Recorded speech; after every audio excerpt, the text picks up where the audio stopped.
Elisa, tu veux Voilà, quelqu'un? attends, on est en D'accord. direct. On est en direct avec Arnaud Bertina. Donc bonjour à tous. Je vais inviter Olivier Liéron, mon super acolyte, pour commencer donc cette causerie avec Arnaud Bertina autour du thème de la justesse au sens très large du terme, et la justesse qui est une jumelle phonétique, presque une jumelle phonétique, d'un thème dont on va parler également, qui est donc la justice. Alors, désolé pour ce petit cafouillage, mais auquel vous êtes habitués désormais, qui consiste à inviter quelqu'un dont on ne pourrait pas se passer quand même, Olivier Liéron, le grand et l'unique. Tac, tac. Moi, je suis pas très douée pour meubler les débuts de conversation. Là, je suis en direct, les gens. Écoutez-moi. Voilà, Olivier Liéron, invité à rejoindre. Ou alors, Olivier, peut-être que tu peux, toi, te présenter, comme d'habitude. Tac. Oui, parce que parfois, ça fait ça, en fait. Tu as une liste avec des gens que tu peux inviter. Et comme par hasard, celui que tu cherches n'est jamais dans la liste. Mhm. C'est bien parce qu'on est en 2022 et on peut, ça fait quand même des décennies qu'on peut aller sur la Lune. Mais on a du mal à inviter quelqu'un dans une causerie sur Instagram. C'est drôle d'ailleurs parce qu'on peut aller sur la Lune, donc depuis des décennies, on n'y est allé qu'une fois. Tu t'es déjà posé la question par rapport à ça? Pourquoi? Non, moi j'ai bossé sur la justesse. J'ai pas bossé sur les expéditions lunaires et les missions Apollo. Non, je suis désolé. Je peux pas tout faire, hein. Peut-être que, je sais pas, on s'est dit, les gens se sont dit que ça servait pas à grand chose de réitérer l'expérience, ou Je crois que c'est un peu ça, ouais. parce qu'une fois, pourtant, tu veux dire, tu penses que c'est un peu monotone? Non, mais je sais pas, mais en fait, dans une des expéditions, ils ont ramené, je crois, 300 kilos de roches lunaires et que ça suffisait en fait pour toutes les expériences qu'ils avaient besoin de faire. Et que donc ensuite, oui, par rapport à l'intérêt scientifique des missions et rapporté à leur coût, je pense qu'il n'y avait pas photo, ouais. D'accord. Ouais, c'est vrai que ça doit coûter hyper cher. Voilà. Je suis désolée. Ah voilà, Olivier. Petits écrans d'ici quelques secondes. Merci pour votre patience. Voilà. Salut Olivier. Salut Clarisse. Ça va? Avec Oui, très ton bien. super micro. Voilà. Tu Donc m'ent- Arnaud Bertina est avec Bonjour nous. Arnaud. Salut. Salut. Salut Arnaud. Merci d'être là. Ah, je t'en prie. Et bon, on va parler face à la caméra parce que c'est un peu le principe, mais pas nécessairement de manière continue. Le plus important, c'est surtout qu'on cause tranquillement. Mais toi, tu seras face à ta caméra. Non, je dis ça parce que tout le monde n'aime pas forcément être filmé. Et je sais pas si c'est ton cas, Arnaud, mais bon, tu t'en fiches, on va dire. Ok. Voilà. Donc aujourd'hui, on a choisi un thème qu'on n'a jamais abordé. Bah ça, je veux dire, parce qu'on on vous respecte et qu'on va pas faire le même sujet à chaque fois, mais qui est quand même une vaste question philosophique et éthique et psychologique et sociale. Enfin, une vaste question qui est donc la question de la justesse. Moi, en ce moment, la justesse, c'est un mot qui m'intrigue beaucoup. C'est un concept même qui me titille. Euh, en fait, pour plusieurs raisons. Déjà parce que j'ai des vogues, j'ai des modes. Il y a quelques années, c'était le sentiment océanique. Là, c'est la justesse. Donc, je me demande pourquoi et qu'est-ce que ça veut dire être juste et quelle est la différence entre la justesse et la vérité. Voilà. Peut-être que c'est une des premières questions qu'on peut poser à Arnaud Bertina. Mais auparavant, est-ce que toi, Olivier, tu veux dire quelque chose sur cette rencontre, sur ce thème ou sur cet auteur qu'on aime beaucoup? Ouais, merci Arnaud d'être là. Merci Clarisse. Moi, découvert Arnaud avec un livre qui s'appelait Je suis une aventure. Si je Le plus n'écorche beau pas. titre de l'histoire de Ouais, la littérature pour moi. J'adore. ouais. Très très beau titre et très beau livre avec la figure de Roger Federer, voilà, très étonnant. Et alors, j'ai lu du coup, grâce aussi à cette perspective de rencontre, tes deux derniers romans Arnaud qui sont magnifiques. Et je voulais te poser une première question. Donc, dans ces deux livres, donc Des châteaux qui brûlent et puis ceux qui trop supportent. Il y a alors, je n'ai pas la première question que j'avais en tête, mais en fait, je vais poser plutôt celle-ci parce que c'est des romans qui sont très engagés, qui racontent pour le premier, voilà, l'occupation d'un abattoir par des employés. Et puis le deuxième, là, tu es vraiment tu as rencontré une série d'entretiens avec enfin tu me corriges, mais des employés, des ouvriers en grève d'une entreprise automobile à la souterraine dans la Creuse, voilà. Donc dans ces livres, il y a une sorte évidemment de questionnement sur la justice et aussi sur le rôle de l'écrivain, parce que c'est vrai que finalement tu te questionnes aussi sur voilà sur la place de l'écrivain là-dedans. Est-ce que c'est un compagnon de lutte? Est-ce que c'est un lanceur d'alerte? Est-ce quelqu'un qui raconte? Voilà. Et je voulais un peu te poser cette première question. Comment est-ce que tu,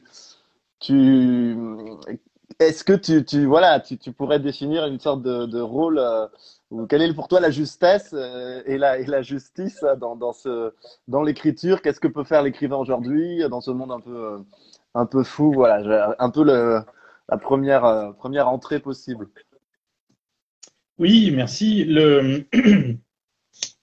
En fait, ce qui est amusant, c'est que quand vous m'avez proposé ce sujet-là, j'ai pensé à un passage d'un autre livre que tu n'as pas cité qui est entre ces deux-là, qui s'appelle L'âge de la première passe, et dans lequel justement je dis qu'à un moment donc L'âge de la première passe, je parle de la situation, c'est un récit documentaire, c'est pas une fiction. Oui.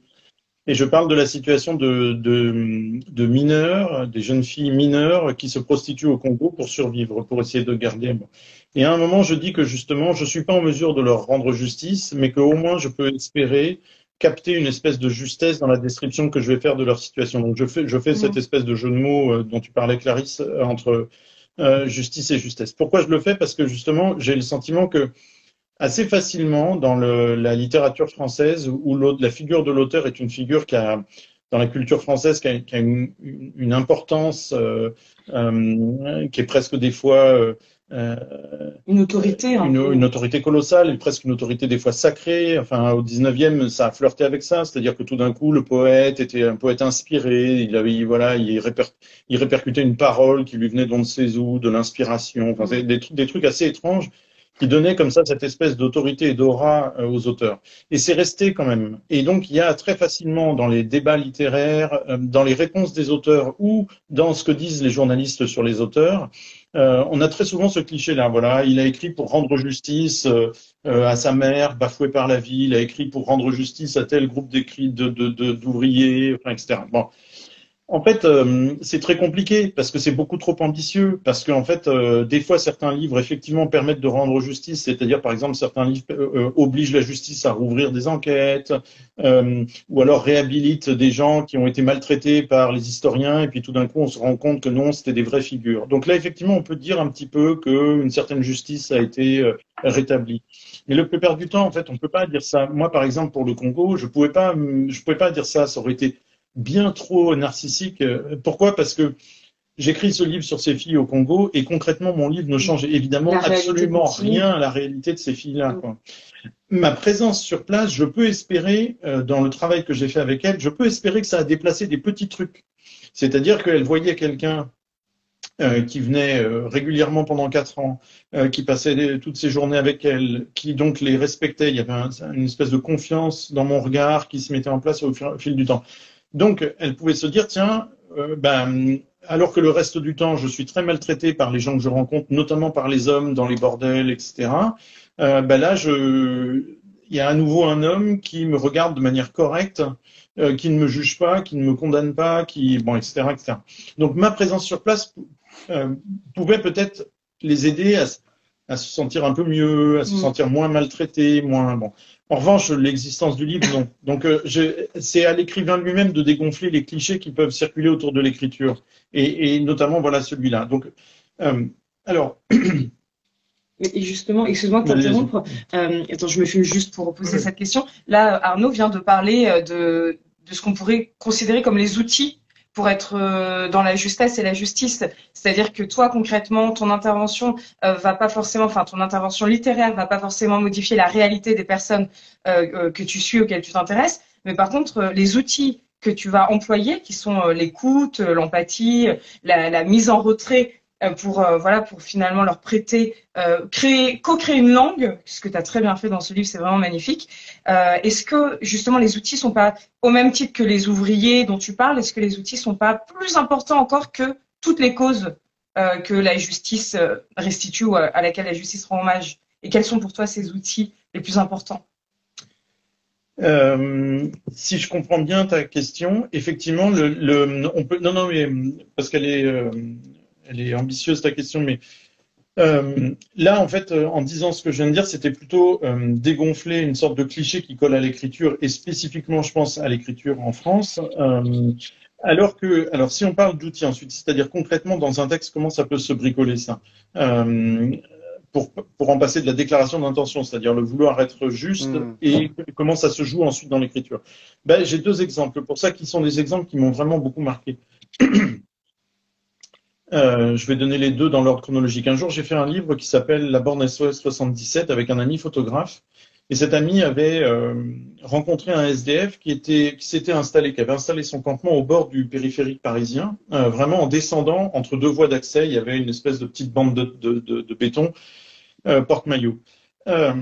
Cet homme ramassait des trucs dans les poubelles de Neuilly et du 16e, et avec ça, il faisait des sculptures. Moi, quand j'arrive dans le projet, cet SDF a déménagé, il est plus là, je peux pas avoir accès à lui, j'ai accès juste aux photos, et je commence à écrire. Et je suis un peu dans un premier temps, tout ce que j'écris, les brouillons que j'écris, sont des brouillons qui sont obsédés par l'idée que c'est incroyable d'aller s'installer là, quoi. C'est-à-dire qu'il aurait pu rester dans les squares municipaux qui sont juste au-dessus du périph', et non, il est descendu à ras de pot d'échappement, quoi. Et donc, pendant 6 mois, j'écris des trucs qui consistent à dire, ce mec est cramé. Ce mec a plus c'est une forme de folie, c'est une forme de suicide d'aller s'installer là. Et au bout de 6 mois, je réalise enfin que dans toutes les photos que j'ai sous les yeux, il y a de l'humour dans les installations que faisait cet homme. Et s'il y a de l'humour, il n'est pas cramé. Il y a de la lucidité. Il y a de la lucidité, il arrive encore à s'amuser avec sa situation, avec ce qu'il ramasse dans les poubelles, etc. Donc ça avait beau être un type qu'on m'avait décrit comme un type étant dans une grande tension nerveuse, une grande fatigue nerveuse, etc. Il y avait encore une partie du cerveau qui était libre pour s'amuser. Ça m'a amené à déchirer tout ce que j'avais mis jusque-là, où il y avait qu'une tonalité compassionnelle, quoi, tragique. Et j'ai complètement repris le livre en y insérant cette tonalité pop et comique qui était manifestement dans les sculptures de cet homme. Et je me suis dit, je ne dois pas parler de cet homme sans faire une place à ça. Pourquoi? Parce que sinon, justement, je suis pas juste du tout. Donc, au lieu de faire la description attendue sur le plan littéraire, c'est-à-dire d'envoyer vraiment tout l'orchestre pour dire à quel point c'est dramatique, un SDF, etc., eh ben, en fait, j'ai voulu être juste vis-à-vis de cet homme et faire la description complète de sa vie. C'est-à-dire, à la fois décrire l'enfer du périph' et qu'il y a une partie de lui qui est dans une conduite morbide et qui l'amène à se mettre dans l'endroit le plus invivable possible. Mais il y a aussi une partie de lui où il n'est pas prisonnier de cette vie-là et où il arrive encore à s'amuser et à essayer de faire rire les gens autour de lui, sur les gens qui sont dans les voitures dans le périph'. Pour moi, là, c'est là qu'il y a une éthique d'écriture et c'est là qu'il y a une justesse possible. C'est-à-dire, c'est quand, au lieu de la description attendue, on produit une autre description qui fera peut-être un tout petit peu grincer, mais qui justement sera 100 fois plus juste. Et je termine avec mon deuxième exemple. Au Congo, je me suis retrouvé dans la même situation avec les filles. C'est-à-dire que j'arrivais là-bas au Congo et je savais que j'allais travailler avec ces jeunes femmes-là, c'est-à-dire que je savais que j'allais me retrouver avec des mineurs se prostituant parce que elles sont dans une misère effrayante. Donc, j'étais déjà dans un truc compassionnel. Il n'y avait pas de place pour autre chose. Je me dis pas, ça va être cool, je vais rencontrer des jeunes nanas qui vont m'apprendre plein de choses, etc. J'étais que dans cette pitié-là. Et en fait, sur place, primo, je me suis un peu rendu compte au fil des jours qu'elle me demandait pas cette pitié-là. Elle l'exigeait pas, elle posait pas notre relation exactement toujours à cet endroit-là. Et secondo, surtout, je me suis rendu compte que tous les soirs à 17h, au moment où l'ONG les relâchait dans la nature, elle partait pas immédiatement, elle restait une demi-heure, 3/4 d'heure, 1 heure, à s'épiler, à se refaire les sourcils, les coiffures, à se changer, à se faire belle, à se prendre en photo pour être sûr qu'elles étaient belles, à ressortir le sac qu'elles avaient emballé, etc. Et en fait, il y avait une espèce d'excitation parce qu'à nouveau, elles sortaient. Et en même temps, elles sortaient et elles le savent très bien. Si ça se trouve, elles vont se faire tabasser dans la nuit, etc., etc. Donc, mais cette contradiction, je n'avais pas le droit de l'écarter de la description. En fait, il fallait à la fois que je dise qu'elles étaient lucides et qu'elles allaient peut-être vivre l'enfer, et en même temps, elles étaient excitées comme n'importe quelle adolescente qui sort pour aller en boîte, quoi. Et ben, je me disais, je dois s'il y a une éthique d'écriture, elle est à cet endroit-là, c'est faire la description complète de ce que j'ai sous les yeux, ne pas écarter ce qui sonne bizarrement. Tu vois, donc là, on se dit, c'est des victimes. Oui, il n'y a pas de problème, c'est des victimes. Mais si je les décris que comme des victimes, je suis un connard. Ouais, tout à fait. Parce que je les enferme dans une situation alors que j'ai vu de mes yeux vus qu'elles n'étaient pas enfermées dans cette situation. Qu'il y avait des moments, c'était elles qui étaient actrices de la chose. Et donc, de les présenter que comme des victimes, ça produirait un geste d'écriture qui serait conforme à tous les clichés qu'on attend, mais qui serait dégueulasse sur le plan éthique. Ouais, c'est passionnant. Et Olivier a disparu? Olivier a disparu. Bon, et on attend qu'il revienne. Attends, je regarde s'il n'est pas là. Voilà, Olivier a disparu. Tac. Oui, c'est passionnant il était avec nous. Bah, Olivier, on t'attend, tu peux revenir parce que sinon ton absence va faire tout le monde. Voilà. Je suis là, je vous écoute avec attention et je t'écoute Arnaud. Et je suis très sensible à cette idée des contradictions et des facettes multiples que tu exprimes très bien. Que ce soit pour ce livre autour de ce sans-abri ou que ce soit pour l'âge de la première passe. Je trouve ça intéressant ton regard parce que oui, comme tu disais tout à l'heure, il y a des réponses très stéréotypées, il y a souvent une sorte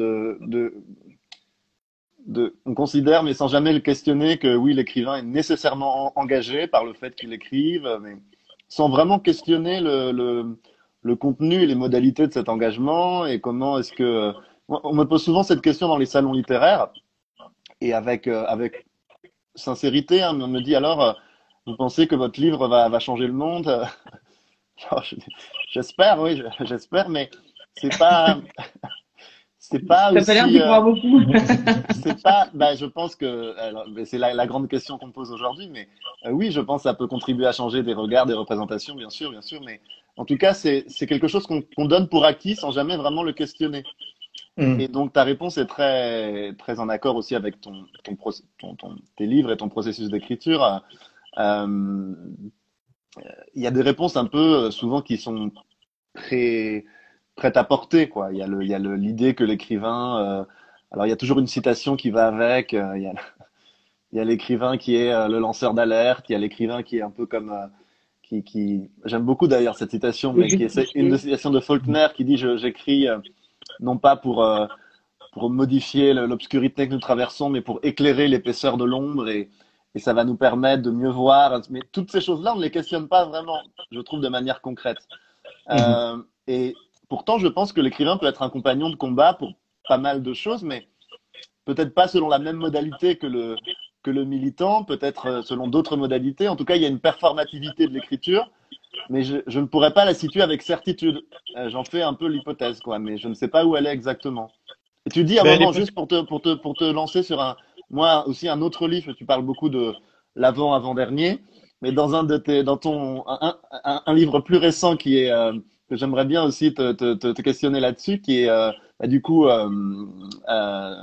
ce livre documentaire, ceux qui trop supportent, tu racontes que finalement, au début, quand tu rencontres ces gens, tu te dis, je ne vais pas me joindre à leur combat, je suis là à la bonne distance pour raconter leur lutte. Et puis, tu te rends compte que c'est difficile de tenir cette. Enfin, voilà, quelle est la distance que l'écrivain peut ou doit avoir avec. Tu as déjà un petit peu répondu à cette question, mais en tout cas, par rapport à ce dernier livre aussi. Comment, où se situer par rapport à ces combats qu'on accompagne. Je pense au livre de Joseph Pontus aussi, qui était un beau livre sur à la ligne, qui racontait des comme ça que tu as dû lire. Et alors là, c'était intéressant parce qu'il y avait une distance qui était propre à la poésie, qui était propre à l'humour aussi. Donc, comment trouver la bonne distance pour raconter ces. Oui, en fait, si on parle de ce livre-là, donc pendant 4 années, j'ai suivi, écouté, enregistré ces ouvriers de la Creuse. Donc, c'était une usine à la souterraine, une usine d'emboutissage qui travaillait pour Renault et Peugeot. Ces hommes et ces femmes, mais principalement des hommes, se sont battus donc depuis 2010 à peu près pour essayer de sauver l'emploi et l'usine. Et bien là, la question du militant, elle se pose d'une manière qui est plus simple, mais qui renvoie à la même chose. C'est-à-dire, si tu fais un véritable effort de description pour décrire la totalité de ce que tu as sous les yeux, y compris ce que tu ne comprends pas bien toi-même, et ben en fait, tu seras pas dans un geste militant à proprement parler parce que justement, la description que tu vas produire ne va pas correspondre au cliché exact, tu vois. Donc par exemple, pour être concret, si je fais un geste militant bas du front, je reçois par exemple le discours de ces mecs-là qui sont tous à la CGT et je le reproduis sans l'interroger, ce discours-là, ou alors sans être à la recherche de plein d'autres signaux. Or, un jour, par exemple, je donne un exemple, mais j'en ai plein, je reçois un signal bizarre que dans un premier temps j'écarte en me disant c'est pas très intéressant. Alors ce signal, c'est un de ces hommes me raconte le jour où ils sont allés sur les Champs-Élysées pour manifester devant les showrooms de Renault et Peugeot. Et ça s'est mal passé. Les gendarmes, évidemment, les ont dispersés à coups de gaz lacrymogène, etc. Et ils sont partis ensuite en manif sauvage. Ils ont bloqué un peu la place de l'Étoile. Et ensuite, ils ont bloqué un peu les Champs-Élysées. Et celui qui me raconte ça, il me le raconte 3-4 mois après, il me raconte avec une émotion manifestement très forte le moment où il descend les Champs-Élysées sur les trottoirs et il décide, lui, très timide, très réservé, il décide de mettre un pied sur la chaussée et il encourage ses potes à le suivre sur la chaussée, c'est-à-dire à aller au-devant des voitures et à bloquer un peu la circulation. Quand il me raconte ça, je suis un peu surpris par son émotion, mais surtout, ça me semble pas intéressant parce que c'est pas un grand acte de guerre, quoi. C'est-à-dire, ils ont pas pris l'Élysée d'assaut, etc. Donc je me dis, c'est pas flamboyant. Je me dis, je vais pas raconter ça quand même. C'est pas très intéressant, quoi. Donc dans un premier temps, vraiment, je zappe le truc. Or, c'est justement dans tous les trucs qu'on comprend pas qu'il y a des enjeux. Comme dans la Bible un peu. C'est-à-dire, je trouve que tout ce que fait Jésus qui est le plus fort, c'est ce qui est un peu énigmatique et qui échappe à notre raison. Exactement. Donc, si j'en reste à ce que je comprends, en fait, je reproduis que du cliché et l'écriture du livre ne me perturbe pas plus que ça. Or là, ce que j'ai compris, c'est que ce petit geste de pas grand-chose, qui nous semble à nous complètement dérisoire, c'est-à-dire de bloquer pendant 10 minutes une rue, etc., pour lui, obsédé, et comme ses potes, obsédé par la légalité de leur combat, obsédés à l'idée de rester honnêtes, alors que depuis 10 ans, ils étaient en permanence confrontés à des industriels et à des politiques malhonnêtes. Résultat, pour eux, il y avait un enjeu colossal à rester honnête. Donc, ils prennent sur eux un fardeau terrible. Donc, à moi de décrire à quel point ils prennent ça sur eux. Et donc, à moi de faire comprendre au lecteur que, après avoir pris pendant plusieurs années ce fardeau-là, cette responsabilité d'être la personne honnête dans toute cette histoire-là, que le jour où tu fais un truc légèrement hors la loi, eh ben en fait c'est une libération colossale pour toi. Donc c'est à moi de montrer qu'il y a quelque chose qui est en jeu. Et donc encore une fois, ça concerne l'écriture et la littérature parce que c'est un effort de description. C'est-à-dire, ok, il m'envoie des signaux, je les perçois ou je les perçois pas, mais en tout cas, je dois à tout prix essayer de comprendre ce qui est en jeu dans ce qui m'échappe. Et donc ça concerne l'écrivain. Le journaliste, il va laisser ça de côté. C'est un peu trop compliqué, c'est un peu trop bizarre, c'est pas très spectaculaire, etc. Par contre, l'écrivain, il doit tout de suite avoir les oreilles qui tintent en se disant ah tiens, là c'est. Donc c'est la même chose que ce qu'on disait tout à l'heure sur le Congo. C'est un effort de description. Je ne comprends pas pourquoi les jeunes filles dans la cour à 17h sont toutes surexcitées tous les soirs, et donc pendant quelques jours, je le perçois pas. Ouais. Du jour où je me dis tiens, c'est bizarre, tous les jours il y a la même scène qui se reproduit. Moi, je pensais qu'elles allaient à l'abattage. Et en fait, apparemment, elles sont contentes d'aller à l'abattage. Alors, est-ce que ça, tout d'un coup, ça rend leur misère et la prostitution hyper cool? Mais pas du tout. Pas du tout. Il peut y avoir les deux choses en même temps. On peut être une victime et puis aller en chantant au truc, quoi. Et en fait, ça dit autre chose. Donc, je pense que l'écriture et l'effort de description ont vraiment leur place dans ce champ-là. Un champ, tu vois, qu'on vient de décrire un peu de manière politique, quoi. On a manié de la matière sociologique, de la matière sociale, de la matière politique. Et ben pourtant, je pense que la littérature a complètement sa place là-dedans. Ouais, tout à fait. Et je vais me permettre d'intervenir par rapport à ce dont tu parles, là, ce dont vous parlez, Arnaud et Olivier. Tu as parlé justement de la distinction qu'il y a entre la manière, le modus operandi d'un journaliste qui va être plutôt soucieux d'une forme de vérité. Tu as parlé de déni, c'est hyper intéressant parce que tu dis je ne le percevais pas tellement je m'attendais à ce que ce soit voilà, l'abattage, l'enfer pour elle. Donc parfois, et c'est en ça que la justesse et la vérité peuvent être intéressantes à confronter, c'est que on pourrait dire oui, il y a la vérité, elle est implacable, elle est objective, mais finalement chacun sa vérité. Alors que la justesse va permettre d'hybrider la complexité des trajectoires humaines, d'une subjectivité qui est pétrie de contradictions et qui fait que la réalité qui est une somme de plein de subjectivités va être forcément quelque chose de très hétéroclite, de très contradictoire, plein de contradictions. Et dans tous tes livres, et c'est vrai que dans L'âge de la première passe, qui est vraiment un livre magnifique, un document incroyable, il y a ça, il y a cette place première presque qui est offerte à non pas le doute, mais enfin l'ambiguïté, c'est même pas l'ambiguïté, mais la complexité et la concomitance des choses contradictoires, mais qui nous font, l'humanité en fait, qui nous sommes. Exactement. En fait, peut-être en caricaturant un peu les choses, on pourrait redire ce que tu viens de dire, c'est-à-dire le journaliste effectivement va partir avec l'idée qu'une objectivité est un petit peu possible, au moins dans le déroulé des faits, etc. Alors que je pense que quand on écrit, on sait que tout n'est fait que de fiction, c'est-à-dire que la réalité objective, elle est bien fragile par rapport aux histoires qu'on se raconte. Et résultat, effectivement, moi, ce qui m'intéresse, c'est pas tellement la vérité de ces ouvriers en Creuse, mais c'est qu'est-ce qu'ils disent d'eux-mêmes, quel regard ils ont sur leur combat, comment ils en parlent, et ensuite de voir comment ça heurte les autres récits. Donc, par exemple, les autres récits, c'est le récit du pouvoir politique. Quel récit fait le pouvoir politique sur ces hommes-là? Eh bien, par exemple, le président de la République dit, voilà, on croise dans les gares des gens qui ne sont rien. Ou alors, il dit, en parlant des GMS, c'est-à-dire vraiment là des ouvriers, il dit des fouteurs de bordel, qui feraient mieux de chercher du travail. Et moi, qu'est-ce que je vois? Je les fais parler. Et eux, ils me font un contre-récit, c'est-à-dire ils me racontent, sans penser à Emmanuel Macron, mais ils me racontent à quel point, en fait, ils travaillent, mais comme des chiens. Ils ont très souvent deux boulots, c'est-à-dire ils embauchent à 5h30, ils terminent à 13h, et ensuite ils ont une deuxième partie de journée où ils travaillent leurs animaux, ils sont déjà fatigués, ils travaillent leurs animaux, ils travaillent leur bois, ils travaillent les maisons, ou alors ils embauchent même pour la nuit, enfin, etc., etc. Donc, je vais pas aller vérifier ça, mais par contre, c'est important d'être à l'écoute du récit que fait la personne, quoi. Et c'est là que tu peux peut-être, là aussi, être juste, parce que, par exemple, une personne te fait un récit sur sa vie, elle te raconte son quotidien, etc. Elle y croit. Elle y croit tout. Nous aussi, on y croit. Hein. Quand on raconte notre quotidien, on y croit.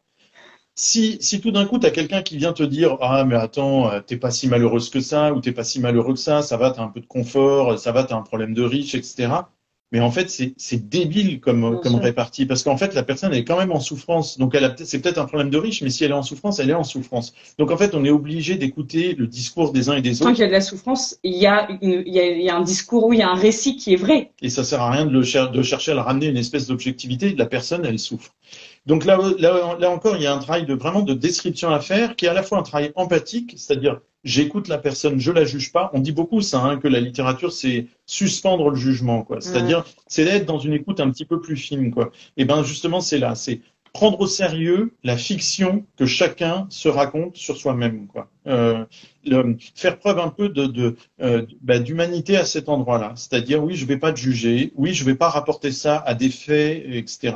Je prends au sérieux le récit que tu proposes, je prends au sérieux ta souffrance, ton désarroi, ou je sais pas, ou ta joie, ou ton enthousiasme. Mais alors, comment faire en sorte que le monde ne soit pas un combat permanent de fiction contre les autres? Mais pour moi, c'est ça. C'est insoluble comme. C'est toujours ça. C'est toujours ça. C'est-à-dire, des gens proposent un regard sur la réalité, on oppose à ces gens-là un autre regard sur la réalité. C'est toujours récit contre récit. Mais alors, l'écrivain peut se faire parfois médiateur entre ces différentes fictions, ou au contraire, il en rajoute une autre? Non, il peut, exactement. Avec cette recherche d'une forme de justesse, il est une sorte de médiateur. Pourquoi? Par exemple, si je prends à nouveau la Creuse,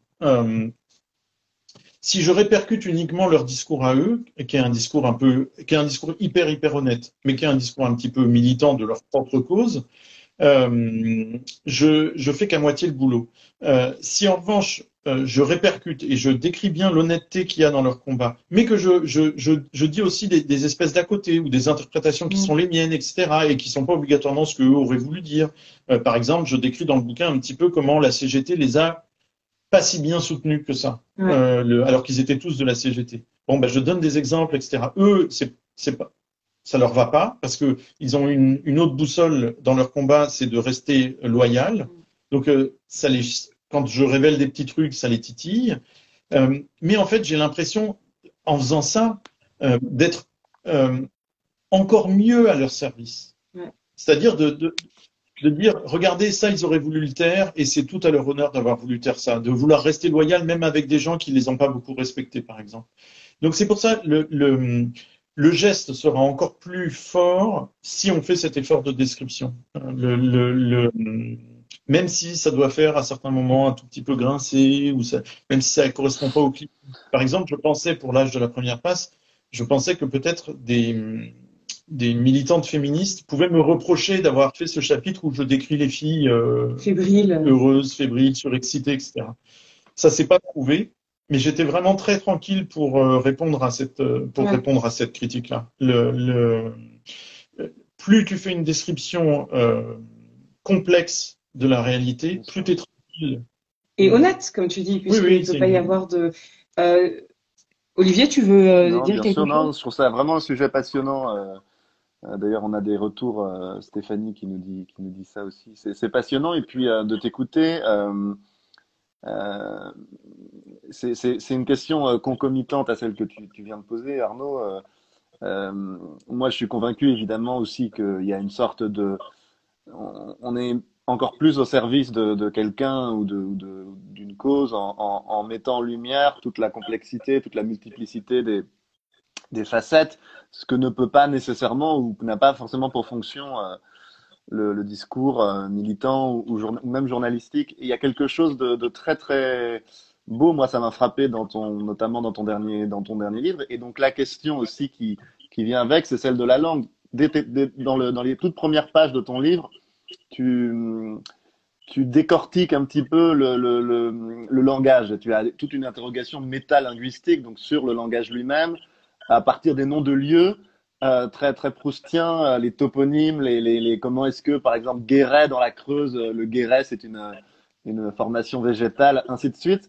Et tu arrives à cette hypothèse-là alors un peu plus tard dans le livre, que le capitalisme qui détruit cette usine détruit aussi le langage. Tu dis désactive le langage. C'est vrai que la langue managériale, la langue d'aujourd'hui, elle est très très vidée de son humanité, on peut dire, ou de son sens peut-être. Et je me demandais si dans ta démarche, tu cites aussi un écrivain comme François Bon, ça me semble intéressant, c'est-à-dire dans l'image que je m'en fais en tout cas, dans ce que j'ai lu, une sorte d'attention, alors esthétique, je ne sais pas, mais une grande attention au travail esthétique de la langue. Est-ce que c'est aussi un engagement de travailler cette dimension-là de la langue ou pas? Est-ce que c'est ce mot-là qui convient? Je ne sais pas. Si, complètement. Pour moi, il se situe là, l'engagement. D'ailleurs, dans le langage, oui, tu l'engages, en fait. C'est ton moment lacanien, là. C'est ton moment jeu de mots lacanien. Le langage des oiseaux, tu sais aussi. Non, mais évidemment, il est là, l'engagement. Il n'est pas dans le fait de prendre une carte d'un parti, il n'est pas dans le fait de redistribuer un discours politique déjà formé, etc. L'engagement de l'écrivain, il est dans le fait de s'engager de prendre les mots au sérieux. D'abord, de les approcher comme des espèces de petites formations vivantes. C'est-à-dire, un mot, c'est quoi? C'est jamais un seul sens. Jamais, ça n'existe pas. Les mots, ils ont tous une histoire. Même quand c'est une histoire récente, c'est une histoire. Ils ont tous une aura, une arborescence, etc. Donc, c'est de prendre ça très au sérieux et de les regarder comme des petites formes de vie de la même manière qu'on regarde des poussins. C'est pareil. Là, c'est le quart d'heure chaton. J'aime bien, ça me parle. Tu vas parler à Olivier aussi. Non, mais c'est vraiment très important. Très bien. Il est là, l'engagement. Pourquoi? Parce que en face, qu'est-ce qu'on a? Qui se sert différemment du langage? Eh bien, effectivement, il y a tous les puissants, disons. Alors, les puissants, c'est quoi? C'est, par exemple, c'est le marketing. le monde de la publicité. Alors le monde de la publicité, par exemple, il fait quoi avec les mots? Eh ben, par exemple, le monde de la publicité, tu vas dans le métro, il y a une affiche pour le dernier livre de, je sais pas, d'Aurélie Vallogne, et il y a marqué le nouveau best-seller d'Aurélie Vallogne. C'est-à-dire que le livre n'est pas encore en circulation, que déjà la publicité nous suggère que c'est déjà un best-seller. Donc en fait, il y a un truc performatif, tu vois, c'est-à-dire en fait, on te suggère que ça y est, il s'en est déjà vendu plein, alors que donc c'est une utilisation totalement frauduleuse du langage. Le mot ne veut rien dire puisque ça n'est pas encore un best-seller. On pourra le dire seulement dans 6 mois. Ça n'est même pas encore un livre. C'est même pas encore un livre, il est même pas encore là, etc. Donc voilà, ça c'est le marketing, c'est la façon qu'a le marketing d'utiliser ou alors par exemple, moi j'ai vu dernièrement un immeuble se construire et c'est le groupe de BTP qui le construisait, ça s'appelait First Class. Sauf qu'en fait, t'es tranquille, quand un groupe de BTP s'appelle First Class, c'est que c'est de la construction pourrie. Donc tu vois, c'est-à-dire que si c'était du truc hyper solide, ils appelleraient pas ça First Class. Donc le résultat, utilisation des mots complètement à contre-courant de ce qu'ils veulent dire et complètement pour masquer une réalité tout autre. Ok, pareil avec les puissants. Les puissants dans le monde politique. Là, on vient de voir les puissants, disons, du marketing et de la pub. Le monde politique, pareil, va utiliser des mots pour nous vendre une réalité qui n'est absolument pas celle des corps concrètement. Donc, je donne un exemple qui est un exemple très connu dans le livre, mais j'en donne d'autres. Mais bon, le plus connu et qui parle le plus, c'est quand on utilise PSE, plan de sauvegarde de l'emploi. En fait, c'est toujours pour dire qu'il y a un licenciement. Donc, c'est quand même incroyable pour nommer un licenciement et justement, en fait, pour ne pas le nommer, pour que justement ça ne choque pas, on va appeler ça plan de sauvegarde de l'emploi, en disant que en se séparant de 150 salariés, en fait, on sauve les 100 emplois qui restent. C'est faux, ça n'arrive jamais. En fait, t'es tranquille, les 100 emplois qui restent, ensuite, ils vont les perdre aussi. C'est toujours comme ça que ça se passe. Donc, un PSE, en fait, c'est strictement un plan de licenciement. Donc là encore, on nous met dans l'oreille un usage des mots qui est en tout point, qui distord la réalité, qui distord complètement la réalité, qui la masque, et qui peut parfois l'engendrer. Excuse-moi, mais parce que donc là, ça la distord. Mais par exemple, on sait que nommer et définir les choses d'une certaine manière, bah, ça les engendre aussi. Et donc tout à l'heure, Olivier, quand tu disais le langage managérial, ça c'est quelque chose qu'on a l'habitude d'entendre. Même ceux d'ailleurs qui produisent le langage managérial prennent les devants souvent en disant oui, c'est vrai qu'il est pauvre, il faut y remédier. D'où les ateliers d'écriture en entreprise, tout ça. Mais d'une certaine manière, est-ce que c'est le langage managérial qui est pauvre ou est-ce que c'est la pauvreté de la réalité qui n'a pu conduire qu'à la création d'un langage qui est le reflet de cette pauvreté aussi. Enfin, tout ça pour dire que. Non, je pense que là, je dirais pas exactement la même chose. Je pense que ils forgent ces éléments de langage, tu vois. C'est-à-dire, en fait, c'est pas eux qui récupèrent un langage pauvre. Ils font des réunions avec des communicants pour forger des éléments de langage qui permettent de masquer la réalité derrière. Les outils qu'ils utilisent. Voilà. Et donc, l'engagement de l'écrivain, on y revient, il est à cet endroit-là, puisque le monde de la finance, le monde politique, le monde du commerce, le monde de l'industrie a recours à ces communicants, a recours à ces éléments de langage, les met en circulation notamment via des journalistes, mais pas que, via des lobbies, etc. Ça veut dire que pour tous ces gens, le langage ou le champ des représentations est effectivement une partie du combat. Ça se joue notamment là. Et donc, nous, on aurait tort, quand on est passionné par la littérature, qu'on soit poète, qu'on soit auteur de chansons, qu'on soit dramaturge, qu'on soit romancier, etc., on aurait tort de penser qu'on n'est pas légitime à cet endroit-là, parce qu'en fait, ce qui nous a poussé vers l'écriture, c'est justement d'être fasciné par les mots, de fasciné par l'aura et l'ensemble des significations des mots, de fasciné par leur histoire, de fasciné par leur ambiguïté, leur réversibilité des fois, etc. Donc, en fait, oui, une grande partie de tous les types de combats, le combat moral, le combat politique, le combat social, etc., se joue sur le terrain du langage et des représentations. Et donc voilà, l'engagement, il est là, c'est dans le fait de ne pas mésuser du langage et de bien comprendre que plus on travaille son texte, plus on est fasciné par ce qui peut sortir d'un texte littéraire à force de description, et ben plus en fait on rétablit dans ses droits une réalité que les autres puissances essayent d'écraser et d'évacuer. Donc il ne s'agit pas de monter sur une barricade, il ne s'agit pas obligatoirement de faire des tribunes dans la presse, Mais si on fait cet honnête travail de description, c'est-à-dire en étant fasciné par ce qui peut sortir d'un texte, eh ben en fait, on maintient à flot quelque chose dans la vie culturelle, sociale, qui est hyper important. Mais là, il y a la question aussi de la transmission et de la bonne réception de cet effort de maintien. Et là, parce que l'écrivain, il peut pas être juste dans le souci de restituer ou de corriger ou de rattraper. Il est aussi dans comment on va m'écouter, comment je porte ce combat-là, cet engagement-là, comment je le porte jusqu'à sa réception. Oui, Et mais alors, c'est le boulot des libraires et des bibliothécaires et des journalistes. Enfin bon, ou de la prise de parole que tu vas faire quand Oui. tu vas en librairie, la manière dont tu rencontres. Tu parlais de territoire, il y a le territoire du langage, il y a aussi le territoire de l'écoute. Et toi, t'es très souvent sur ce territoire. Et il y a aussi le territoire de l'imaginaire. Et est-ce que je t'interromps si je pose cette question-là, mais je t'interromps, je fais bifurquer. Une des questions que je voulais poser, c'était, est-ce que finalement, si la littérature s'intéresse au terrain, est-ce que l'imaginaire est un terrain aussi, avec ses lois, avec ses limites et avec sa justice? Et parce que ce thème-là, tu l'as traité de manière romanesque dans Des châteaux qui brûlent et de manière documentaire dans Ceux qui trop supportent. Et quelle est la distinction que tu as fait par rapport à la puissance de ces deux terrains, le terrain de la réalité qu'on retransmet, dont on est le fidèle serviteur, enfin fidèle, voilà, en tout cas on se met à son service, et celui de l'imagination, de l'imaginaire et de la fiction. Effectivement, les deux livres, j'ai d'abord écrit un roman qui était intégralement une fiction avec que des voix inventées, et puis ensuite j'ai tout fait à l'envers, et ensuite j'ai fait un livre qui était une enquête, un peu sur le même terrain.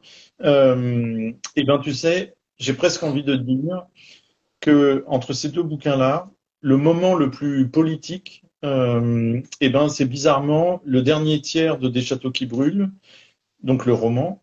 Et ce dernier tiers, c'est une fête un peu délirante où il y a des poules qui sont livrées en montgolfière et qui tombent et qui fiantent sur les CRS. Il y a un concert avec des pom-pom girls sur un bus. Avec le solitaire un peu. Ouais, voilà, un petit peu. Et ben pour moi, c'est quand je fais ce dernier tiers du livre que je fais le geste le plus politique. C'est-à-dire, en fait, quand je n'oppose pas le délire ou la fiction ou l'imaginaire à la réalité. Précisément, on revient à ce qu'on disait tout à l'heure. C'est-à-dire, pour moi, la réalité n'est qu'une addition de tous nos imaginaires, de toutes les fictions qu'on se raconte, de tous les petits biais qu'on utilise pour parler de soi, etc., et qui tordent à chaque fois un petit peu la réalité. Et or, la réalité, elle est aussi faite de ces moments-là. En fait, tu vois, un film de Kusturica est aussi réel que le boulevard Richard Lenoir, oui, ou Ken Loach. C'est pareil. Parce que résultat, on sort sur le boulevard où on va voir un film de Ken Loach en ayant encore en tête la musique de Kusturica, et en fait, ça nous porte autant. Donc c'est tout, ça agit autant sur nos vies que quelque chose qui serait de l'ordre de l'enquête. Donc je ne veux pas les opposer. Et ce qui se passe dans Des châteaux qui brûlent, c'est-à-dire que ils occupent l'usine, comme ils retiennent en otage un ministre, il y a les CRS et le GIGN qui sont tout autour, et ils décident d'organiser une grande fête pour se libérer justement de ce qui les accable au jour le jour. Et ils ont le sentiment que c'est en faisant cette fête qu'ils vont vraiment faire peur au camp d'en face. Et ben pour moi, dans ce moment-là, voilà, là il se joue quelque chose de politique. Ça ne serait pas politique s'ils en restaient à la détresse. Mais à partir du moment où ils décident de retrouver une forme de souveraineté, une forme de panache, là, ça devient politique. La description à ce moment-là que je fais peut prétendre être un petit peu politique. Donc, tu vois, pour moi, à mes yeux, mon moment le plus politique, c'est le moment le plus guignol et le plus délirant. Mise en scène, spectaculaire, ouais. Donc, on en revient à la même chose, toujours. C'est-à-dire que ce qui dépasse dans une description, eh ben, des fois, peut être la partie la plus intéressante. Ce qui fait bizarre, ce qui rend la description un petit peu grinçante, un peu étrange, eh ben, en fait, ça peut être sa part la plus intéressante. Saillir aussi, peut-être le point le plus... Dérailler. Ouais, dérailler, tout à fait.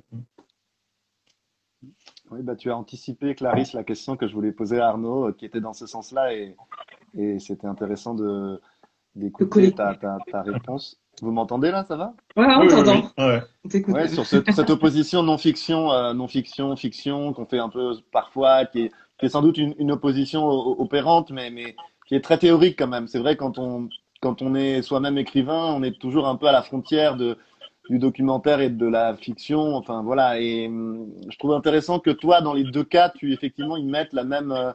Je crois ça aussi beaucoup que dans les deux cas, tu puisses y mettre cette sorte de résistance. Voilà, je réfléchis en t'écoutant, je pensais à un truc que j'ai lu ce matin en préparant un petit peu l'entretien, un autre entretien qu'a donné Albert Jacquard, qui était un biologiste, je crois, célèbre. Roland Ouais. Jacquard, non? Non, Albert. Albert Jacquard, et qui disait, dans les années 90, on lui posait la question, voilà, une question un petit peu sur le devenir de nos sociétés. Il disait, alors il parlait pas de néolibéralisme, il n'avait pas ce discours-là, mais il parlait de l'idée de compétition. Il dit en biologie, c'est une aberration, cette idée de compétition, alors qu'elle est au cœur de nos sociétés. Et il dit toute compétition est une destruction, en fait. On va chercher à détruire l'autre. C'était très, très intéressant. Et il terminait en disant toute compétition est un suicide. Et finalement, il disait nos sociétés vont dans une forme vers une sorte de suicide d'elles-mêmes. Et il disait on a besoin de prophètes. Il disait ça. Alors il disait le prophète, c'est pas celui qui va dire ça va arriver, etc. C'est pas comme dans Tintin, voilà. Mais il y a un truc très très intéressant. Il disait on a besoin de prophètes, c'est-à-dire des gens qui vont dire un petit peu comme des lanceurs d'alerte, mais c'est pas tout à fait la même chose. C'est un peu plus philosophique. Il disait voilà des gens qui nous disent si vous continuez comme ça dans cette direction, ça va pas marcher. Donc qui mettent en lumière des choses. Et je sais pas, j'ai immédiatement pensé finalement à ces thèmes dont on discute là, c'est-à-dire on va peut-être pas avoir une sorte de modification immédiate du réel par la sortie d'un livre. Moi, je suis toujours un peu surpris par ce raccourci. Alors, machin fait un livre sur la condition ouvrière, etc. Et puis, oh là là. Mais non, c'est beaucoup plus sur une autre temporalité que ça se joue. Et en même temps, je trouvais ça assez juste, cette idée d'altérer les représentations et d'être une forme de mauvaise conscience, peut-être. De très juste par rapport à ça aussi, tu montres avec subtilité des choses que moi j'ignorais complètement. Je veux dire, voilà, je veux dire, je connaissais pas du tout cette entreprise, cette usine GSM. Voilà, je connaissais même pas ce qui s'était passé. Donc ça intègre dans la réalité des choses qui sinon seraient invisibles pour la plupart des gens. Mais tu vois, pour revenir sur la citation que tu fais de Jacquard, pour moi, c'est une description incomplète. C'est-à-dire, en fait, effectivement, il y a des forces anthropiques qui amènent, tu vois, des sociétés ou la planète à se détruire, tu vois, à se suicider, quoi, à être dans ce rapport-là de compétition. C'est vrai. Mais je pense qu'il y a l'effort de description pour les auteurs en littérature, etc., doit amener aussi à être capable de voir l'inverse. C'est-à-dire de voir tout ce qui échappe au règne de la compétition. De voir tous les moments dans l'activité humaine qui justement ne sont pas de cet ordre-là. Et en fait, si tu allumes ton journal de 20 heures, la plupart du temps, tu vois que l'aspect anthropique, c'est-à-dire que l'aspect de destruction. Et très souvent, les médias passent sous silence, ne prennent pas au sérieux les moments. Alors, je vais dire les moments bisounours, c'est débile de dire ça, mais c'est pour aller vite. Alors, quand on fait la description de la nature, et pour le coup, les biologistes, ils savent le faire, ça. Ils savent montrer comment, justement, des éléments de la nature collaborent entre eux pour se sauver. Par exemple, ma fille, qui est en 5e, m'a montré l'autre jour sa leçon en biologie. Alors, je ne vais pas savoir bien le redire, mais il était question d'une plante, disons peut-être la menthe ou je sais pas quoi, à qui il manque certains éléments pour pouvoir réellement grandir. Il y a des éléments dans sa constitution, c'est-à-dire, par exemple, je dis n'importe quoi, elle n'est pas capable de retenir l'eau.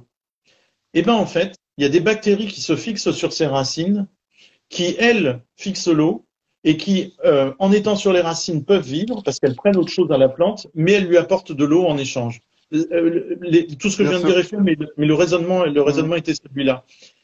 Bon, et ben ce truc-là, on le retrouve évidemment dans les sociétés humaines et dans les organisations humaines tout le temps.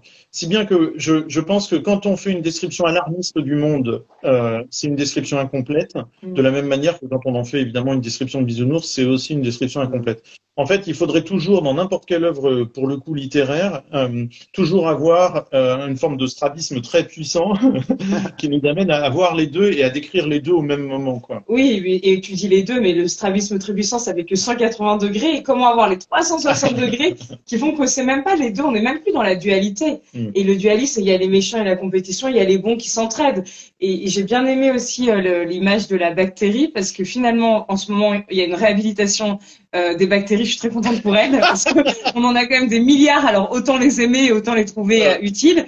Et peut-être que l'écrivain est une forme de bactérie, quoi, une bactérie qui sait se faire toute petite et puis qui va désorganiser, faire dérailler un organisme, au contraire lui donner la possibilité de se maintenir dans le meilleur état dans lequel il devrait être. Peut-être un peu dans l'histoire littéraire, il y a plein d'auteurs qui ont utilisé comme titre portrait de l'artiste en. Donc portrait de l'artiste en jeune homme, portrait de l'artiste en singe. Voilà, ça y est, la Clarisse, son prochain livre, c'est portrait de l'artiste en bactérie. N'empêche que ça claque, comme tu dis. C'est passionnant, les bactéries, c'est passionnant. Ouais, c'est passionnant. C'est vrai qu'on en a des milliards, mais c'est vrai que la description romantique des baisers, par exemple, ça ignore 1 million de bactéries qui s'échangent à ce moment-là, qui ne sont pas traitées par les écrivains. Mais c'est vrai, le jour je disais un truc, alors c'est pas les plantes, c'était le mutualisme animal. Donc c'est, par exemple, le poisson clown et l'anémone, etc. Et c'est vrai que moi je suis pour être des prophètes plutôt lumineux plutôt que alarmistes. Et je te remercie pour ta remarque qui est assez pertinente, je trouve, sur ça. Alors, Arnaud, je te propose d'animer un journal de 20 heures consacré aux bisounours. Bonnes nouvelles, des choses. Et moi, je suis vraiment sans ironie, je trouve que ce serait beaucoup plus intéressant. Ça a été essayé des milliards de fois et ça ne marche pas, ce qui est quand même symptomatique. Mince. Et je déteste le mot symptomatique parce qu'il est fourre-tout, mais là, c'est quand même très symptomatique. Moi, je pense que si vous faites tous les deux, Clarisse et Arnaud, ce journal, moi, je suis sûr que ça va marcher. Mais tu vois, justement, dans ce cas-là, on n'est plus prophète, en fait, à cet endroit-là. C'est-à-dire, en fait, si on cherche à faire cette description très précise de force anthropique et puis au contraire de force vitaliste tournée vers le dehors, et ben à ce moment-là, on n'est plus dans l'ordre de la prophétie, tu vois. C'est-à-dire ni on prophétise un avenir radieux pour l'humanité, ni on prophétise son achèvement et sa catastrophe à venir. Au contraire, on est dans une description qui est beaucoup, beaucoup plus fine. Et je pense que cette description, on peut la faire à toutes les époques. Parce qu'à toutes les époques, il y a des forces morbides qui agissent et il y a des forces de vie qui agissent. C'est-à-dire que depuis que l'humanité existe, il y a toujours eu des discours déclinistes, toujours eu des discours pour dire que la génération qui vient est débile, elle est inculte, elle sait rien à rien, etc. Et en fait, l'humanité est toujours là, en fait. Donc c'est bien que ces discours-là sont bidons, en fait. C'est qu'ils ne tiennent pas la route et qu'ils ignorent toute la partie justement où il y a des forces de vie qui s'expriment et qui collaborent entre elles pour créer autre chose. Donc c'est là que la littérature elle est censée produire un discours plus complexe que le discours des médias ou que le discours des politiques, justement parce qu'elle cherche à être attentive à la fois aux forces morbides et en même temps aux forces de vie qui s'expriment. Tout à fait. Et alors, et question aussi qui nous intéressait beaucoup par rapport à ton œuvre avec Olivier. Comme Olivier et moi, on est des misanthropes invétérés, on aime que nous deux, tu vois, mais tous les autres, on fait une petite exception de temps en temps pour la causerie, mais on n'aime pas les gens. Non, je rigole.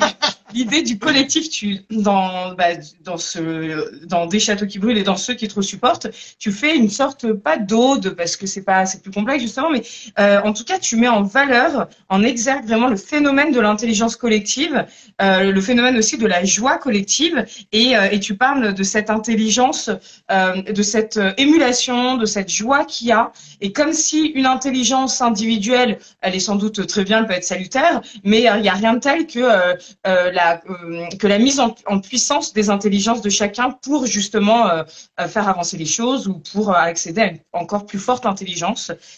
Et Olivier et moi, on était très sidérés par cette observation, parce que comment un groupe, pour moi, je crois que c'est Sénèque qui disait, mince, j'ai oublié, j'adorais, il disait la masse, il y a que 3 mots dans cette citation, je l'ai pris.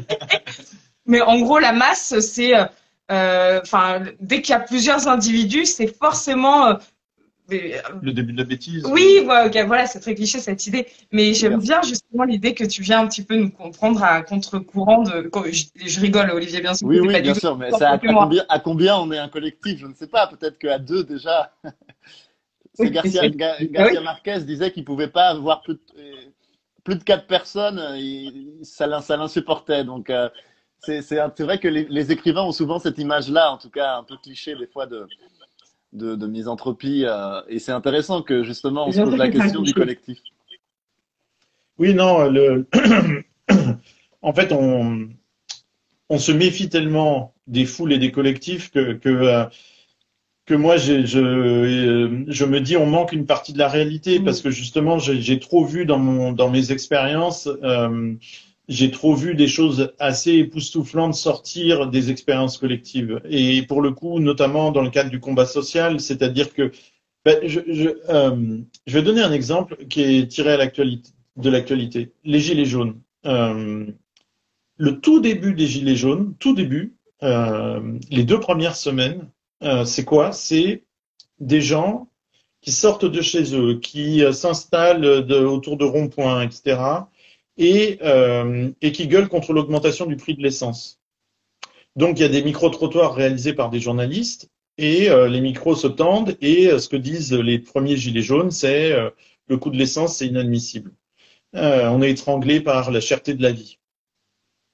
Les 2 premières semaines, moi, j'écoute ça, ça m'intéresse pas beaucoup. Ça me parle pas. Je me dis, je vais pas me mobiliser pour une question pareille. Sauf que ce qui se passe de manière souterraine pendant ces 2 semaines-là, c'est que ça y est, les gens se reparlent. Et vraiment, je l'ai vu au bout de 3 semaines, les mêmes micro-trottoirs sur les mêmes ronds-points. Tout d'un coup, les gens, ils parlent de justice fiscale. Donc, ils ne parlent pas de renverser l'État. Ils disent, voilà, il y a un déséquilibre incroyable entre la captation de la richesse produite par une certaine partie de la population et le fait qu'une autre partie de la population est étranglée, etc. Et là, tu te dis, ah ouais, pardon, le prix de l'essence, ça m'intéressait pas beaucoup, mais là, par contre, là, ce que tu es en train de dire, mec, ça m'intéresse vachement, quoi. Et ben, je me suis dit, eh ben, ça, c'est l'effet de 2 semaines de discussion des gens entre eux sur les ronds-points. Donc, immédiatement, ça produit de l'intelligence collective. Immédiatement. Et on nous veut séparer. On nous veut séparer. Il faut à tout prix que qu'on fasse population, mais qu'on fasse population de manière individuelle. Dès qu'on commence à se parler, on est dangereux. Pourquoi? Parce que ça y est, immédiatement, il y a il y a de la friction, c'est-à-dire on confronte nos intelligences à celles des autres. Tout d'un coup, on y gagne des mots. C'est-à-dire qu'on arrive à placer sur la réalité des mots qui n'étaient pas à notre portée, et puis tout d'un coup, on articule ces mots en une phrase, et tout d'un coup, ça devient un programme politique, etc., etc. Donc, cet exemple que je donne à partir des Gilets jaunes, on peut le trouver à partir de plein d'autres exemples. Il y a très très vite de l'intelligence collective qui se fabrique, mais on nous a appris à détester ce moment collectif-là. On nous a appris à nous en méfier, on nous a appris à trouver, par exemple, une de mes bêtes noires, c'est Flaubert, et notamment je le hais pour ce passage de l'éducation sentimentale où il décrit la foule rentrant dans le palais des Tuileries. La description, les 3 pages qu'il fait de description de la foule rentrant dans le palais des Tuileries sont des pages ignobles. Comme si c'était des animaux. Hein. C'est des animaux Enfin, puants, dégueulasses, vulgaires, etc. C'est une description, mais innommable. Ouais. Et je lui en veux pour ça parce qu'en fait, je sais très bien que dans ces moments-là de liesse et d'insurrection, il y a aussi tout à fait la matière pour y voir des choses enthousiasmantes, en fait. Et donc, en fait, le filtre de Flaubert, à ce moment-là, c'est un filtre purement idéologique, c'est-à-dire qu'il délaisse toute une partie de la réalité, ça l'intéresse pas, il veut pas en entendre parler, il veut rester fixé sur le fait qu'il a cette espèce de haine pour ce que peut produire une foule en marche. Et donc, je trouve, à ce moment-là, il fait un travail d'idéologue et non pas un travail d'écrivain. Il ne montre pas la totalité de la réalité.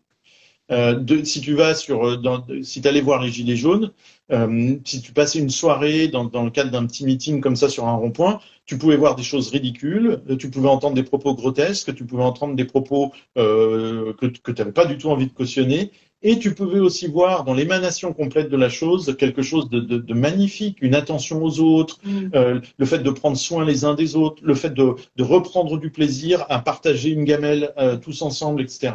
Donc voilà, toujours on revient à la même chose, là on patine sur la même idée, c'est faire cet effort de description. La chose commune aussi. C'est la littérature, en fait. Mais oui, mais parce que justement, elle est déjà en jeu dans les mots, en fait. Tu Ouais. vois, les mots, c'est déjà une Ouais. matière qui est déjà Oui. tellement collective. Complètement. Je veux dire, les Qui mots, se partagent. la littérature, le langage, c'est façonné par l'usage, c'est-à-dire Bien c'est sûr. façonné par tout le monde. Et c'est façonné par les usages parfois les plus maltraitants. C'est-à-dire que le langage, il vient jamais par en haut. C'est jamais, par exemple, l'Académie, bon, un exemple très connu, l'Académie avait proposé, quand les premiers ordinateurs ont commencé à entrer en service, l'Académie avait proposé un mot plutôt franco-français pour décrire ça. Et évidemment, ça n'a pas pris. Ordinateur, c'est quoi? Non, mais justement, Ah, c'est pire que ça. Non, c'était autre chose, c'était autre chose. Ou courriel, oui, ces choses-là. Enfin, oui, mais t'as raison, C'est ça vient pas l'usage. d'en ouais, Non, ça l'usage, vient jamais d'en haut, ouais. ça vient toujours d'en bas, le langage, tout le temps, tout le temps. Très intéressant. Et donc, c'est toujours une aventure collective, le langage. Et donc, quand ensuite il y a des écrivains qui prétendent, voilà, qui disent, oui, bah, ça c'est ma petite musique. Mais non, Coco, c'est pas ta petite musique. En fait, il y a tellement de collectifs qui se jouent dans l'écriture. Tu vois, par exemple, enfin bon, là, je dérive un petit peu, mais quand j'ai commencé à faire des lectures publiques de mes premiers textes, on m'a tout de suite renvoyé que je lisais très très vite, sous-entendu trop vite. Et puis en fait, moi, ça me plaisait bien. J'avais l'impression qu'il se passait quelque chose dans cette vitesse-là. J'avais l'impression que je donnais des clés de lecture de mes textes. Et je pensais que c'était une marque un peu singulière. Au bout de 2-3 ans, en allant à d'autres lectures, j'ai compris qu'en fait, on était très nombreux dans cette génération-là. On était très nombreux à lire très vite. Et que donc c'était. Terminer plus tôt et aller boire des verres. C'était pas du tout singulier. C'était en fait, par exemple, c'était une mode, ou alors c'était un truc de génération, ou alors c'était un truc d'époque. Donc c'était des raisons qui m'échappaient. Une précipitation. Oui, d'ailleurs, quand on voit à l'ORTF la manière dont ils parlaient à l'époque, ils articulaient beaucoup plus, ils faisaient les liaisons, et puis ils avaient une prosodie qui n'avait rien à voir avec la nôtre. Voilà, ça c'était son moment Pierre Dumayet. Heureusement qu'il n'y avait pas l'image. Mais ouais, c'est passionnant l'idée. T'es d'accord, Olivier? L'idée que d'abord la chose commune, c'est avant tout le langage dont on fait usage tous les jours, parce que c'est un outil de partage, c'est un outil qui permet de dire je et d'aller vers le tu, vers le nous. Et c'est vrai en fait, c'est l'altérité, l'identité et l'interaction entre ces deux concepts. Bon, là, c'est rendu. Non, oui, non, il y a plein de choses passionnantes que tu as dites, Arnaud. Moi, je trouve que, bien sûr, il y a une historicité de la langue et je rajouterais, parce que ce que tu dis sur le fait d'arrêter un peu avec l'écrivain prophète à la Victor Hugo et puis de revenir à un truc beaucoup plus d'anthropologue, ou en tout cas un geste beaucoup plus d'observateur attentif de toutes ces facettes-là du social. Alors là, pour Flaubert, il y a le contre-modèle qui serait le poème de Rimbaud, Le Forgeron, où il y a toute la foule qui vient prendre un poème magnifique. Et non, je voulais juste dire, je trouve qu'il y a quelque chose comme ça de très beau dans les langages. Alors, dans la façon dont ils sont l'émanation d'une histoire collective, par exemple. Moi, je trouve que raconter, là, j'ai pas mal parlé dans mon dernier livre finalement, mais la famille maternelle qui est immigrée et le langage qu'ils utilisent, notamment les grands-parents, porte ce langage-là, qui est un langage hybride, créole, de mélange de l'espagnol, du français, et puis d'autres choses. C'est une langue qui est finalement à la fois singulière, mais qui montre, qui est exemplaire d'une destinée collective. Et c'est vrai que c'est important pour moi, à titre personnel, d'auteur, de me dire, oui, le langage que j'utilise, c'est pas forcément celui de l'académie, c'est pas forcément non plus celui de, je ne sais pas, un argot un peu construit comme ça, finalement, tout aussi littéraire, mais c'est vrai qu'il intègre des choses qui sont dans mon environnement, dans ma mémoire, mon ADN social. Et c'est bien, quoi, de faire émerger ce langage vivant. Pour moi, c'est super important. Et quand j'ai commencé à écrire, j'utilisais un langage très poétique qui me venait de mes lectures d'étudiants à la fac, et dont j'avais un surmoi d'écriture très, très, très élevé. Je voulais faire des phrases qui ressemblent toutes à Julien Gracq, parce que j'adore Julien Gracq. Mais en fait, quand j'ai commencé à écrire, je me suis rendu compte que c'était beaucoup plus intéressant d'avoir une langue beaucoup plus orale et beaucoup plus proche de la langue aussi. Telle qu'elle évolue. C'est intéressant, je trouve, la façon dont nous, chacun, je sais pas si Clarisse, ça te parle aussi, tu vois, on trouve notre propre langue qui n'est pas nécessairement celle de la littérature. Oui, mais justement, peut-être que tu vois, ce n'est jamais notre langue. Enfin, c'est ce que moi je me dis, tu vois, et je trouve ça très motivant en fait. Tu vois, tu le dis toi-même quand tu dis faire remonter comme ça des strates de franco-espagnol, ça n'est jamais notre langue. Et une fois qu'on se dit ça, on se débarrasse d'un poids colossal sur les épaules. Tu vois, on arrête de penser qu'on va manifester notre singularité, et au contraire, on essaye de se reconnecter au magma que c'est une langue. Tu vois. Et un exemple, c'est le poète italien Andrea Zanzotto, qui est un poète qui est, comment dire, dans la plus grande tradition de la poésie européenne, etc.